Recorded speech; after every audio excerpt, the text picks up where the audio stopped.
Aduh, ah, hati-hati dong sayang. Ini sakit banget. Sabar ya, pelan-pelan aja. Sebelum lanjut ke dalam ceritanya, seperti biasa absen dulu di komentar ya. Dari daerah mana kamu berasal dan jam berapa kamu nonton video ini. Oke, kita langsung saja mulai ke cerita lengkapnya. Lestari sudah berusia 45 tahun. 15 tahun lalu, ia resmi berpisah dari suaminya. Dari luar, kehidupannya tampak mapan. Ia memiliki butik dan toko online yang cukup terkenal di kotanya. Rumah besar, mobil mewah, dan karyawan yang patuh sudah menjadi bagian dari kesehariannya. Orang lain sering memandang hidup Lestari sebagai sesuatu yang ideal. Seorang perempuan mandiri yang berhasil membangun kehidupannya sendiri. Namun di balik itu semua, ada ruang kosong yang tidak pernah terisi. Lestari sering duduk sendirian di ruang tamu rumahnya pada malam hari, menatap jam dinding yang seakan berjalan sangat lambat. Tidak ada suara laki-laki yang menyapanya, tidak ada percakapan hangat sebelum tidur, hanya kesunyian yang menemani. Selama bertahun-tahun, banyak pria yang mencoba mendekatinya. Tetapi hampir semuanya punya niat yang tidak tulus. Ada seorang pengusaha kaya yang terang-terangan menawarinya hidup penuh kemewahan, asalkan Lestari bersedia menjadi perempuan simpanannya. Suatu sore, saat Lestari sedang mengecek butik, pria itu berkata dengan nada merayu, "Bu Lestari, saya bisa menjamin hidup ibu lebih terjamin dari sekarang. Cukup ibu bersama saya tidak minta macam-macam." Lestari tersenyum tipis, lalu menjawab singkat, "Terima kasih, Pak, tapi saya tidak mencari itu." Di lain waktu, seorang influencer muda yang sedang naik daun mencoba mendekat. Ia sering mengajak Lestari makan malam di restoran mahal. Namun Lestari cepat menyadari maksud sebenarnya. "Dengan ibu, citra saya akan naik. Orang-orang akan melihat saya lebih berkelas," ujar influencer itu tanpa malu. Lestari menatapnya sebentar, kemudian menggeleng. "Saya bukan alat citraan, maaf." Bahkan seorang pejabat yang sudah beristri pernah datang membawa janji-janji kosong. Ia menjanjikan proyek, fasilitas, dan perlindungan, seolah-olah Lestari tidak mampu hidup tanpa bantuan orang lain. "Apa yang kamu tawarkan sudah ada pada saya," jawab Lestari waktu itu, tegas namun tetap sopan. Setiap pengalaman membuatnya semakin muak. Semua pria yang datang selalu memandangnya sebagai kesempatan, bukan sebagai seorang perempuan yang butuh ketulusan. Malam-malam berikutnya, Lestari kerapkan menung di balkon rumahnya. Ia memandang langit yang gelap, seakan mencari jawaban. Dalam hatinya ia bertanya, apakah aku memang ditakdirkan untuk sendirian? Apakah tidak ada lagi laki-laki yang bisa melihatku sebagai manusia, bukan sekedar penampilan dan harta? Meski memiliki segalanya, Lestari merasa hidupnya kosong. Keberhasilan usahanya tidak mampu mengusir sepi. Suara tawa karyawan butik hanya terdengar ramai di siang hari. Namun begitu pintu rumah tertutup, kesunyian kembali mendominasi. Satu malam, sahabatnya Ratna berkunjung. Mereka duduk di ruang keluarga sambil minum teh.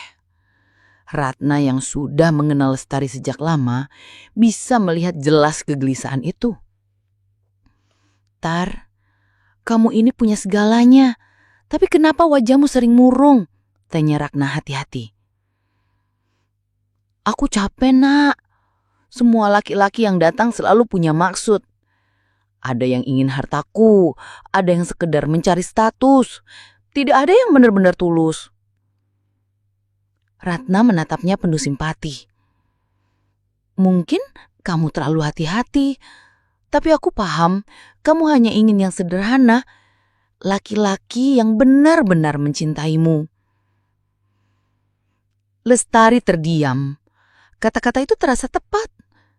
Ia memang tidak butuh kemewahan tambahan. Ia hanya ingin seseorang yang bisa menemaninya tanpa pamrih.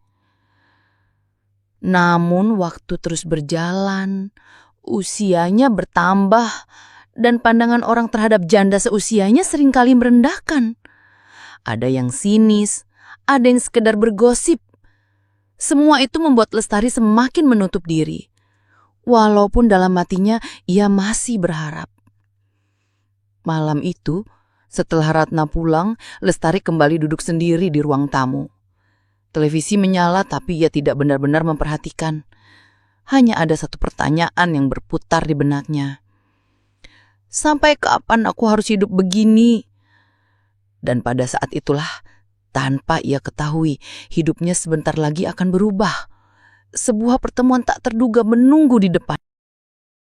Suatu sore di akhir pekan, Lestari memutuskan untuk berjalan-jalan di pusat kota. Ia ingin sekadar menghirup udara luar, melepas penat dari rutinitas pekerjaan. Dengan pakaian sederhana, ia berjalan menyusuri trotoar yang ramai. Tanpa ia sadari, dompet kecil yang diselipkan di dalam tas tangannya terjatuh ketika ia hendak membeli minuman. Dompet itu berisi uang tunai, kartu identitas, beberapa kartu kredit, serta dokumen penting lainnya. Lestari tidak memperhatikan. Ia pulang dengan tenang, merasa tidak ada yang kurang. Malam harinya, ketika hendak mengambil dompet untuk membayar belanja online, ia baru sadar. Wajahnya langsung pucat. Astaga, dompetku! Gumamnya cemas. Ia segera menggeledah tas, laci, hingga ruang tamu. Tetapi hasilnya nihil. Dompet itu benar-benar hilang. Pikiran buruk bermunculan. Bagaimana jika ada orang yang menyalahgunakan kartunya? Bagaimana kalau dokumen di dalamnya jatuh ke tangan yang salah? Malam itu Lestari sulit tidur. Ia hanya bisa berdoa semoga ada orang jujur yang menemukannya. Keesokan paginya saat matahari baru naik, suara bel rumah membuatnya terbangun dari lamunannya. Lestari membuka pintu dengan wajah letih. Di hadapannya berdiri seorang pria muda berpenampilan sederhana. "Permisi, Bu. Apakah ini rumah Bu Lestari?" tanya pria itu sopan. Lestari mengangguk. "Iya, saya sendiri. Ada apa?" Pria itu lalu mengeluarkan dompet dari tas kecil yang dibawanya. "Kemarin saya menemukan ini jatuh di dekat taman kota. Setelah melihat kartu identitasnya, saya mencari alamat Ibu. Maaf kalau saya datang terlalu pagi." Lestari menatap dompet itu tak percaya. "Ya Tuhan, ini memang dompet saya. Terima kasih banyak, Nak. Kamu menyelamatkan saya." Pria itu tersenyum tipis. "Tidak apa-apa, Bu. Itu sudah kewajiban saya. Saya hanya mengembalikan barang yang bukan milik saya." Lestari merasa terharu. Jarang sekali ada orang yang begitu jujur. Ia segera mempersilakan pria itu masuk. "Mari, masuk dulu. Saya ingin memberikan sedikit ucapan terima kasih." Namun pria itu mengangkat tangan menolak halus. "Terima kasih, Bu. Tidak usah repot. Saya benar-benar tidak mengharapkan imbalan apapun." Lestari terdiam. Hatinya tersentuh. Selama ini banyak orang mendekatinya dengan niat tertentu. Tapi pria muda ini berbeda. Ia tidak mengambil kesempatan padahal bisa saja. "Kalau begitu, boleh saya tahu nama kamu?" tanya Lestari dengan nada lembut. "Arman, Bu. Saya tinggal tidak jauh dari sini. Saya bekerja di sebuah bengkel motor." "Oh, begitu." Lestari tersenyum. "Kalau boleh, tinggalkan nomor teleponmu. Siapa tahu nanti saya butuh menghubungi." Arman tampak ragu sejenak, namun akhirnya memberikan nomor kontaknya. Setelah itu, ia berpamitan dengan sopan. Ketika pintu rumah tertutup kembali, Lestari masih berdiri dengan dompet di tangan. Hatinya berdebar dengan cara yang sudah lama tidak ia rasakan. Ia hanya bisa bergumam lirih. Pria seperti itu masih ada rupanya. Sejak hari itu wajah Arman terus terlintas di pikirannya. Bukan karena penampilan atau statusnya, melainkan sikap jujur dan sederhana yang begitu jarang ditemui. Lestari merasa ada sesuatu yang berbeda. Ia mencoba meyakinkan dirinya bahwa itu hanya rasa kagum sesaat. Tapi jauh di lubuk hati ada perasaan lain yang mulai tumbuh. Rasa penasaran. Sejak pertemuan itu, Lestari tidak bisa begitu saja melupakan Arman. Nomor kontak yang diberikannya, ia simpan dengan baik. Awalnya, ia hanya berniat menghubungi untuk sekadar menyampaikan rasa terima kasih lebih tulus. Beberapa hari kemudian, Lestari memberanikan diri mengirim pesan singkat. Arman, ini saya Lestari. Saya masih sangat berterima kasih karena kamu sudah jujur mengembalikan dompet saya. Tak lama, balasan datang. Iya Bu, sama-sama. Semoga dompet itu tidak hilang lagi. Lestari tersenyum membaca jawaban sederhana itu.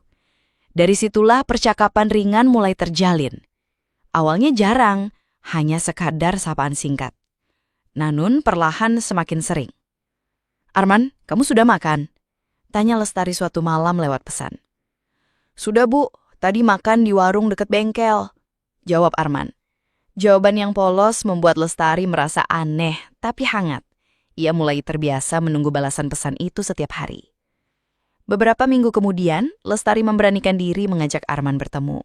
Ia memilih kafe kecil yang tidak terlalu ramai. Ketika Arman datang, penampilannya tetap sederhana, dengan kemeja biasa dan senyum canggung. Percakapan awal terasa formal, namun lama-kelamaan mengalir. Lestari banyak bertanya, sementara Arman menjawab sejujurnya tanpa dibuat-buat. Kenapa kamu bekerja di bengkel? Bukankah sekarang banyak anak muda yang lebih suka pekerjaan instan? Tanya Lestari sambil menyeruput kopi. Arman menghela napas kecil. Saya tidak punya banyak pilihan, Bu. Saya cuma lulusan sekolah menengah. Tapi saya senang bekerja dengan tangan. Rasanya puas kalau bisa memperbaiki sesuatu. Lestari mengangguk, menetapnya dalam-dalam. Itu lebih baik daripada banyak orang yang hanya berpura-pura sibuk. Kamu jujur pada dirimu sendiri, itu yang jarang saya temui. Arman hanya tersenyum. Ia tampak belum terbiasa menerima pujian. Pertemuan itu berakhir dengan suasana hangat. Lestari pulang dengan perasaan ringan. Di perjalanan ia bergumam. Anak ini berbeda, sederhana tapi jujur. Serasanya sudah lama sekali aku tidak bicara selepas ini. Hari-hari berikutnya, komunikasi mereka semakin intens. Lestari mulai berani melontarkan perhatian. Jangan lupa sarapan ya, Man. Kerja di bengkel pasti butuh tenaga. Tulisnya suatu pagi. Balasan Arman singkat, namun jelas ia menghargai perhatian itu.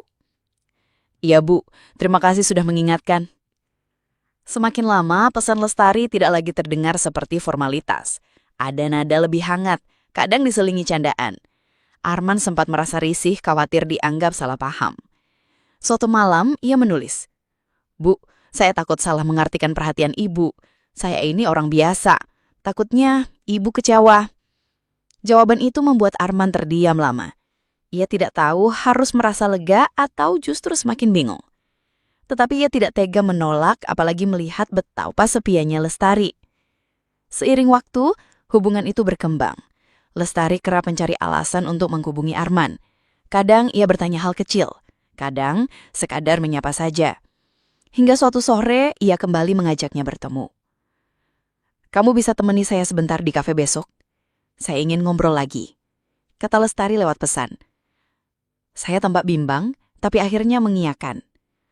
Pertemuan kedua berlangsung lebih akrab. Kali ini Lestari terlihat lebih santai, bahkan sesekali melempar gurauan. Kalau saya tiba-tiba datang ke bengkelmu, kamu malu tidak? Tanyanya setengah bercanda. Arman terkekeh kecil. Selama Ibu tidak menuntut servis gratis tiap hari, saya tidak keberatan. Percakapan itu membuat mereka sama-sama tertawa. Untuk pertama kalinya, Arman merasa tidak sedang berbicara dengan seorang wanita kaya raya. melainkan dengan seseorang yang hanya ingin ditemani. Saat pulang, Lestari kembali merenung. Mengapa aku jadi menunggu-nunggu pertemuan dengannya? Ada sesuatu yang mulai berubah dalam diriku, batinnya. Dan benar, dari hari ke hari rasa itu semakin tumbuh. Hari-hari Lestari semakin sering diwarnai pesan singkat dari Arman. Dari sekadar sapaan sederhana, kini obrolan mereka terasa lebih hangat. Lestari tidak lagi ragu menunjukkan ketertarikan. Ia kerap mengirimkan perhatian kecil, bahkan rayuan halus. "Arman, kamu tidak bosan menerima pesan saya setiap hari?" tulis Lestari suatu sore. Arman sempat terdiam lama sebelum menjawab. "Tidak, Bu. Hanya saja saya takut Ibu terlalu memberi harapan. Saya ini siapa? Hanya montir bengkel." Lestari membalas cepat. "Bukan soal itu, Man. Saya hanya merasa nyaman bicara dengan kamu. Itu saja sudah cukup berharga." Dialog singkat itu membuat Arman gelisah. Ia tahu ada sesuatu yang mulai berubah dalam hubungan mereka. Tetapi ia juga tidak ingin terlihat lancang. Beberapa hari kemudian, Lestari mengajak Arman berbincang lebih lama lewat telepon. Suaranya terdengar sendu malam itu. "Arman, saya ini hidup dengan segalanya. Rumah ada, usaha jalan, tapi tetap saja saya sering merasa kosong. Tidak ada yang benar-benar peduli. Tidak ada yang menemani." Arman terdiam mendengarkan. Ia bisa merasakan kesepian yang selama ini ditutupi Lestari. "Bu, saya yakin Ibu kuat. Tapi saya juga paham setiap orang butuh teman bicara. Kalau itu yang Ibu butuhkan, saya akan coba ada," jawab Arman dengan hati-hati. Lestari menghela lega bersik. "Terima kasih, Man. Kata-kata kamu sederhana, tapi justru itu yang saya cari. Ketulusan." Sejak malam itu, Arman mulai lebih terbuka. Ia tidak lagi sekadar menjawab singkat, melainkan juga bertanya balik, menanggapi dengan perhatian yang lebih dari sekadar teman. Hubungan mereka perlahan bergerak ke arah yang lebih dalam. Suatu sore, Lestari meminta Arman menemaninya jalan-jalan. Bukan dengan mobil mewahnya, melainkan dengan motor milik Arman. "Ayo, ajak saya keliling kota naik motor. Sudah lama saya tidak merasakan itu," kata Lestari sambil tersenyum. Arman sempat ragu. "Bu, nanti orang-orang melihat. Apa Ibu tidak malu?" Lestari menatapnya mantap. "Justru saya ingin merasakan hidup apa adanya. Tidak perlu orang lain tahu. Saya hanya ingin menikmati momen." Akhirnya Arman menuruti. Mereka berkeliling kota sore itu. Angin sore menerpa wajah Lestari, membuatnya tersenyum lepas. Ia merasa kembali muda, tanpa beban status atau pandangan orang. "Terima kasih, Man. Perasaan ini sudah lama sekali hilang," ucap Lestari pelan saat mereka berhenti sejenak di taman. Arman hanya tersenyum canggung. Namun di dalam hatinya, ia mulai merasakan sesuatu yang berbeda. Wanita di hadapannya bukan lagi hanya seorang pengusaha kaya. Ia melihat sisi rapuh yang butuh perhatian. Hubungan itu semakin menguat. Lestari semakin berani mengekspresikan perasaannya. Kadang ia mengirim pesan dengan sapaan manis. Kadang mengingatkan hal-hal kecil dengan nada perhatian yang lebih dari sekadar teman. Suatu malam, ia menulis, "Man, kalau saja kamu tahu betapa sepinya saya, mungkin kamu mengerti kenapa saya begitu sering mencari kamu." Arman membaca pesan itu berulang kali. Tangannya bergetar, namun akhirnya ia membalas, "Saya mengerti, Bu, dan saya mulai merasa Ibu bukan sekadar teman bicara bagi saya." Balasan itu membuat Lestari terdiam lama, lalu tersenyum sendiri. Ia tahu perasaan yang ia tunggu mulai terbalas. Malam itu menjadi titik awal. Keduanya sama-sama sadar bahwa hubungan mereka bukan lagi sekadar basa-basi atau rasa kagum, melainkan sesuatu yang tumbuh pelan tapi pasti. Suatu malam, hujan deras mengguyur kota. Arman baru saja selesai membantu memperbaiki motor Lestari yang mogok di garasi rumahnya. Ketika hendak pulang, hujan semakin deras. Ia berdiri ragu di depan pintu, sementara petir sesekali menyambar. "Man, jangan pulang dulu. Hujannya deras sekali. Masuk saja, tunggu sampai reda," kata Lestari dari ruang tamu. Arman menggeleng. "Tidak apa-apa, Bu. Saya biasa kehujanan." Namun Lestari mendekat, menatapnya serius. "Kamu bisa sakit kalau memaksa. Lagi pula sudah malam. Kalau kamu kehujanan sekarang, besok bagaimana bisa bekerja?" Arman terdiam, lalu akhirnya menuruti. Ia masuk ke ruang tamu, duduk dengan kikuk di sofa. Lestari menuangkan kopi hangat ke dalam 2 cangkir dan menyodorkannya. "Minumlah. Setidaknya ini bisa menghangatkan badanmu," ucapnya. Arman menerima dengan hati-hati. "Terima kasih, Bu." Awalnya mereka hanya berbincang ringan, membicarakan pekerjaan dan kegiatan sehari-hari. Namun, seiring waktu, obrolan itu semakin dalam. Lestari mulai membuka sisi dirinya yang jarang ia ceritakan. "Man, kamu tahu, kadang saya merasa rumah ini terlalu besar. Sunyi sekali. Semua barang ada, tapi hati ini kosong. Hanya suara hujan seperti ini yang bisa menemani," kata Lestari dengan tatapan kosong ke arah jendela. Arman menunduk, mendengarkan. Ia bisa merasakan kesepian itu begitu nyata. "Saya tidak tahu harus jawab apa, Bu. Tapi saya bisa mengerti. Sendirian memang berat." Lestari menoleh, menatapnya serius. "Itu sebabnya saya butuh teman. Dan entah kenapa denganmu saya bisa bicara lebih jujur daripada dengan orang lain." Arman terdiam. Ada perasaan aneh yang mulai mendorongnya. Ia tidak tahu apakah harus menjaga jarak atau membiarkan dirinya semakin dekat. Hujan tidak juga reda. Jam menunjukkan hampir tengah malam. Lestari lalu berkata, "Man, kalau kamu pulang sekarang, pasti basah kuyup. Kenapa tidak menginap saja di kamar tamu? Lagi pula tidak ada perlu dipermasalahkan." Arman langsung gelisah. "Bu, bagaimana kalau orang lain salah paham? Saya tidak ingin menimbulkan gosip." Lestari tersenyum tipis. "Orang lain tidak perlu tahu. Yang penting kita tahu niat kita.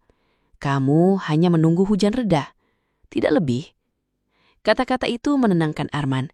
Akhirnya ia setuju, meski masih terlihat canggung. Mereka kembali duduk di ruang tamu, melanjutkan obrolan ringan sambil mendengarkan suara hujan. "Man, apa kamu pernah merasa hidupmu berbeda dari orang lain?" "Sering, Bu. Saya orang biasa, hidup pas-pasan. Tapi kadang saya bersyukur juga, karena saya tidak perlu berpura-pura." Lestari menatapnya dengan mata berkaca-kaca. "Itu yang sebabnya saya kagum padamu. Kamu apa adanya. Sedangkan saya sering merasa hidup saya penuh kepura-puraan." Hening sejenak menyelimuti ruangan. Arman tidak tahu harus berkata apa. Tapi di dalam dirinya, perasaan terhadap Lestari semakin jelas. Ia bukan lagi sekedar seorang pengusaha sukses yang jauh dari dunianya. Lestari adalah seorang wanita yang rapuh, yang butuh ditemani. Malam itu untuk pertama kalinya, Arman jujur dengan perasaannya. Ia berkata pelan, "Bu, saya tidak tahu bagaimana cara mengatakannya. Tapi saya merasa semakin dekat dengan Ibu, saya semakin sulit menjaga jarak." Lestari tersenyum samar. "Jangan panggil saya Ibu kalau begitu. Panggil saja Lestari. Saya ingin dekat tanpa batasan." Arman menunduk, gugup namun juga lega. Sejak saat itu hubungan mereka berubah. Hujan malam itu menjadi saksi awal dari kedekatan yang lebih dalam. Setelah kejadian itu, Arman mulai sering datang ke rumah Lestari. Kadang untuk sekedar membantu pekerjaan kecil, kadang hanya untuk menonton film bersama di ruang keluarga. Rutinitas sederhana itu menjadi bagian penting dalam hidup keduanya. Lestari tidak lagi merasa sepi seperti dulu, dan Arman menemukan kenyamanan yang tak pernah ia bayangkan. Hari-hari Lestari dan Arman kini dipenuhi kebersamaan. Pertemuan demi pertemuan semakin membuat keduanya sulit dipisahkan. Namun Lestari mulai merasa hubungan mereka butuh ruang baru. Sesuatu yang lebih dari sekedar duduk di ruang tamu atau menonton film bersama. Satu sore ia menatap Arman dengan senyum penuh arti. Man, bagaimana kalau kita liburan sebentar? Kita pergi ke Bali, saya butuh suasana baru. Dan saya ingin menghabiskan waktu lebih lama denganmu. Arman terkejut. Bali? Itu jauh sekali, Bu. Maksud saya, apa tidak terlalu berlebihan? Lestari menepuk tangannya pelan. Tidak ada yang berlebihan kalau kita ingin bahagia. Anggap saja hadiah untuk diri kita sendiri. Akhirnya Arman mengalah. Beberapa hari kemudian mereka pun berangkat. Pesawat membawa mereka meninggalkan hiruk-pikuk kota menuju pulau yang terkenal dengan keindahan pantainya.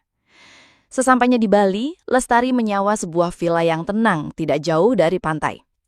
Dari balkon villa itu, suara ombak terdengar jelas, seakan menyambut kedatangan mereka. Keesokan paginya, Lestari mengajak Arman berjalan di tepi pantai. Angin laut menerpa wajah, pasir hangat menyentuh kaki mereka. Lestari terlihat begitu bahagia. Man, rasanya seperti mimpi. Sudah lama sekali saya tidak merasakan kebebasan seperti ini, katanya sambil memandang laut. Arman tersenyum. Saya juga, Biasanya hidup saya hanya seputar bengkel dan rumah kontrakan. Bisa berada di sini bersama kamu, rasanya luar biasa. Mereka berjalan cukup lama, menikmati sunrise yang perlahan muncul di cakrawala. Suasana itu sederhana, namun membuat Lestari merasa dihargai apa adanya. Hari-hari berikutnya diisi dengan kebersamaan. Mereka berenang di kolam villa, makan malam dengan hidangan khas Bali, hingga duduk berdua menyaksikan matahari tenggelam. Setiap momen terasa begitu berharga. Satu malam, mereka duduk di teras villa sambil mendengarkan suara jangkrik. Lestari menatap Arman dengan raut wajah serius.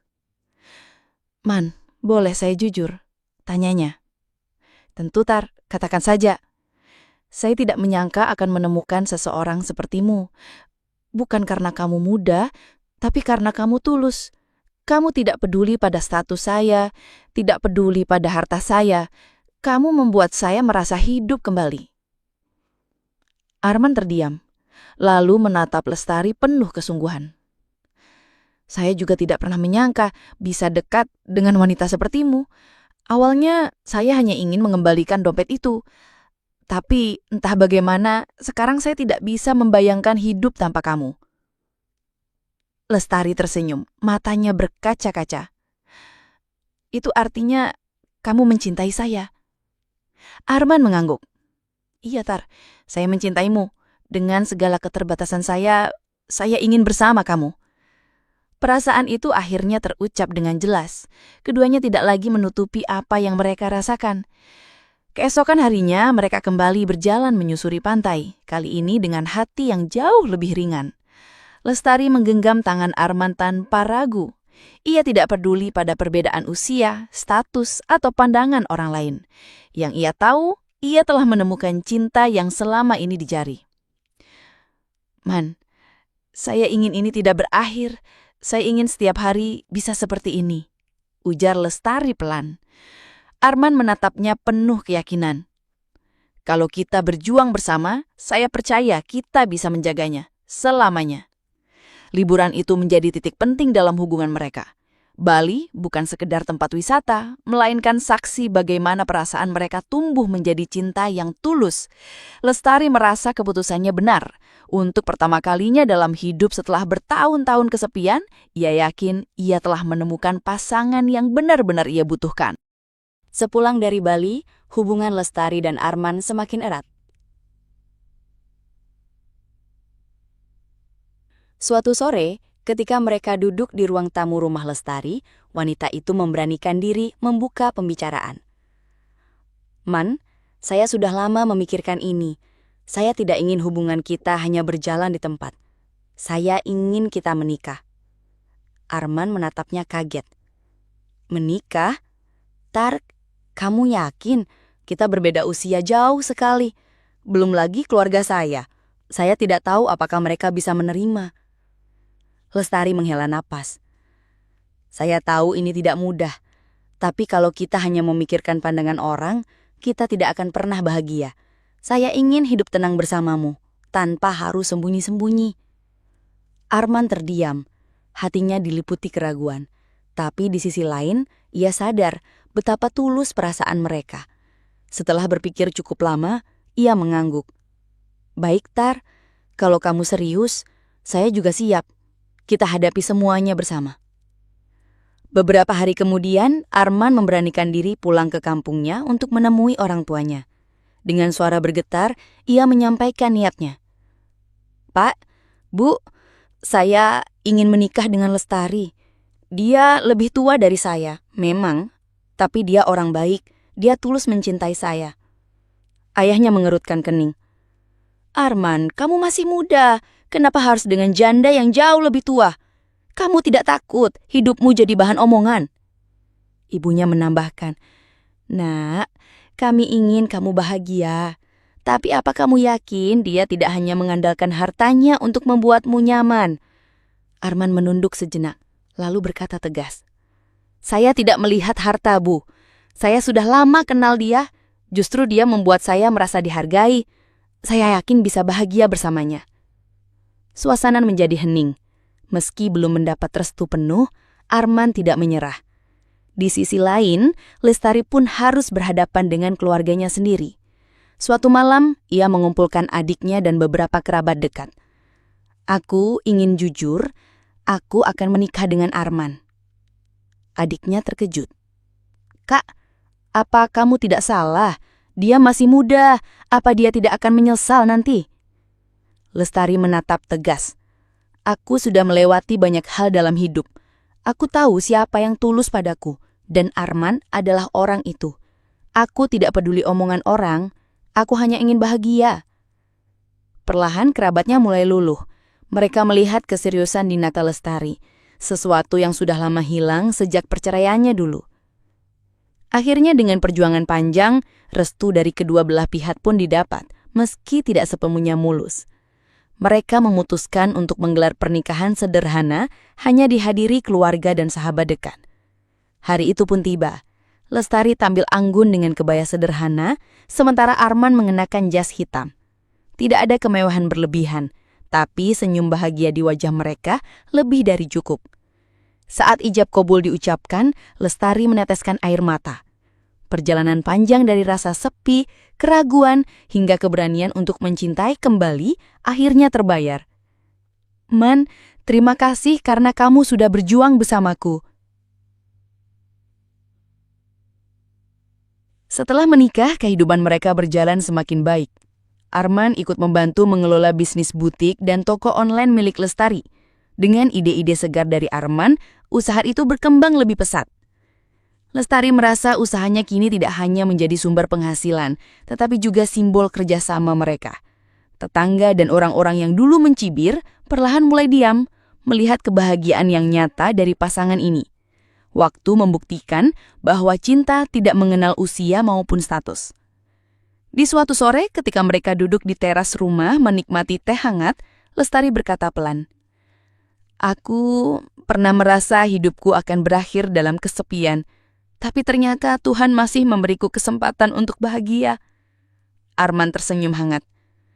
Dan aku berjanji, kesempatan itu tidak akan pernah aku sia-siakan. Hari-hari mereka mungkin tidak selalu penuh, tapi keduanya yakin satu hal. Cinta yang tulus, meski datang dengan segala keterbatasan, akan selalu menemukan jalannya sendiri.